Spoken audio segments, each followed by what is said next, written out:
À la une, cette semaine, le roi Mohamed VI a présidé l'ouverture de la première session de la 4e année législative de la 11e législature avec un discours qui marque le coup d'envoi d'une rentrée parlementaire intense. Emploi, droit de grève et réforme des retraites dominent l'agenda législatif dans un contexte économique sous pression. Le projet de loi de finances 2025 et le stress hydrique préoccupent également, alors que la diplomatie parlementaire est également attendue sur le dossier du Sahara. Cette rentrée s'annonce donc sous le signe de l'urgence et des défis multiples.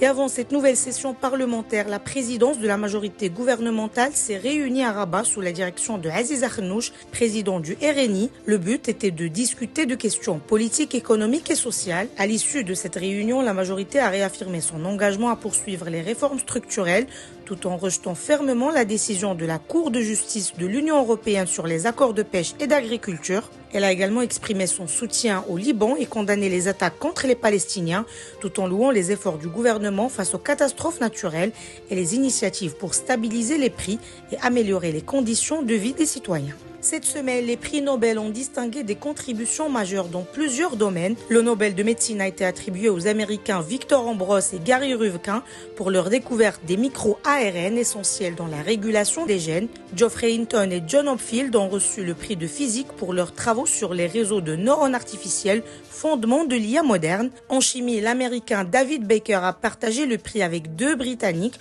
pour leur recherche sur les structures de protéines. Le Nobel de la paix a été décerné à Nihon Hidanko, une organisation japonaise qui œuvre dans un monde sans armes nucléaires. Enfin, le prix de littérature a couronné la sud-coréenne Han Kang pour sa prose poétique qui explore les traumatismes historiques et la fragilité humaine, faisant d'elle la première sud-coréenne à recevoir ces distinctions. Et pour finir, l'ouragan Milton a frappé durement la Floride, provoquant la mort d'au moins 16 personnes et forçant 80 000 habitants à se réfugier dans des abris. Plus de 3 millions de foyers étaient également privés d'électricité.